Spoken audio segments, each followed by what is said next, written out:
Hi, these comments are for AM, and I am Michael from BetterTOEFLScores.com. Thank you for sending me your speaking practice. Also, thank you for joining my course. I think you joined my TOEFL Speaking Bootcamp course. So let's take a look at the email that you sent me. You say, "Hello, Michael, and nice to meet you. I am A. I am from Japan, currently live in the U.S. I need to take the TOEFL to get my nursing license here.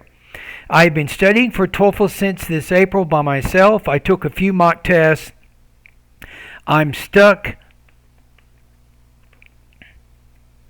at 23 in the speaking section. I need to get 26 on the speaking and 22 in other sections. I usually score more than 22 on other sections, so I'm focusing on improving my speaking score, and this is my TOEFL background." Perfect. Now, if you can do me a favor, when you do speaking practice, you don't need to worry about it with the integrated task, but if it's an independent speaking task, put the speaking prompt in the email so I can look it over first before I listen to your response. Okay? And let's listen to your practice test. And okay, I have the rubrics here. I disagree that only digital textbooks should be available for college students because they are usually more expensive than paper books, and some students may prefer standard textbooks.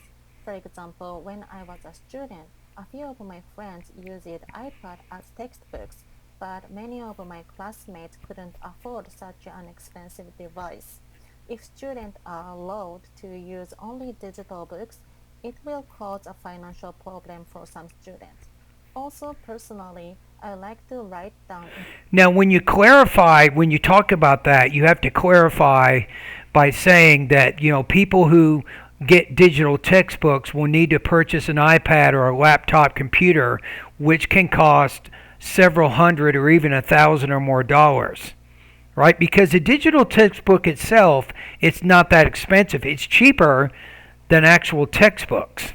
important things in my textbooks since it's easy to memorize.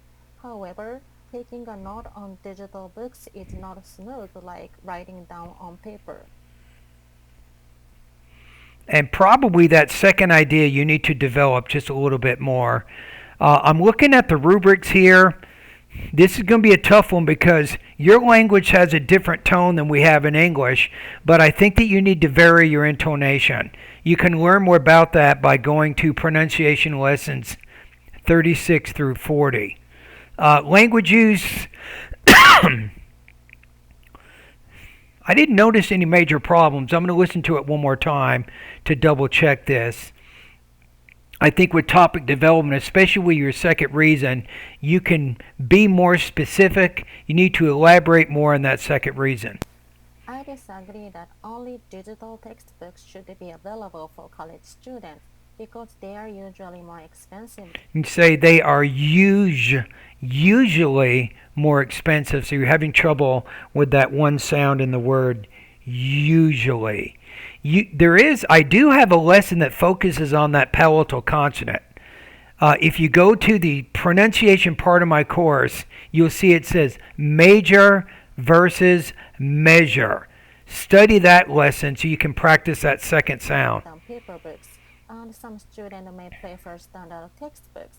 For example, when I was a student, a few of my friends used iPad as textbooks, but many of my classmates couldn't afford such an expensive device. If students are allowed to use only digital books, it will cause a financial problem for some students. Since they have to purchase these devices in order to read these digital textbooks, you could say. Also, personally, I like to write down important things in my textbooks since it's easy to memorize.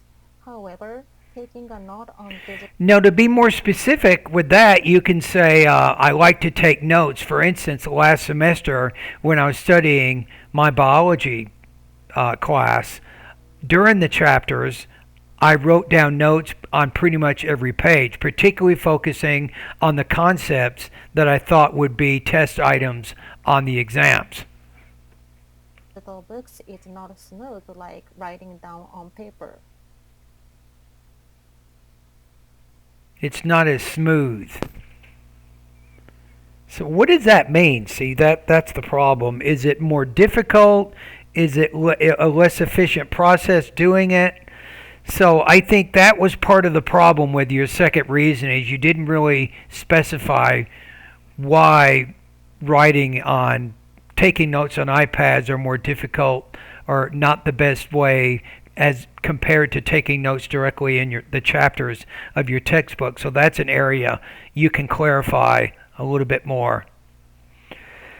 Looking at the rubrics, I can see why you might score in the 3 area there, right? So I'm going to put you at 23 to 25 points on this practice test based on your performance there. So you need to do a little bit better with delivery and also topic development, and also be careful with your vocabulary. Be as precise as you can.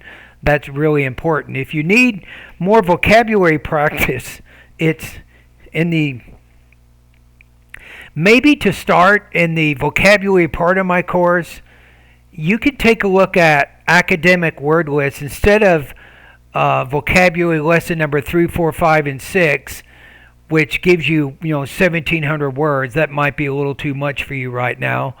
My recommendation. Let me show you here. I'm going to my website right now.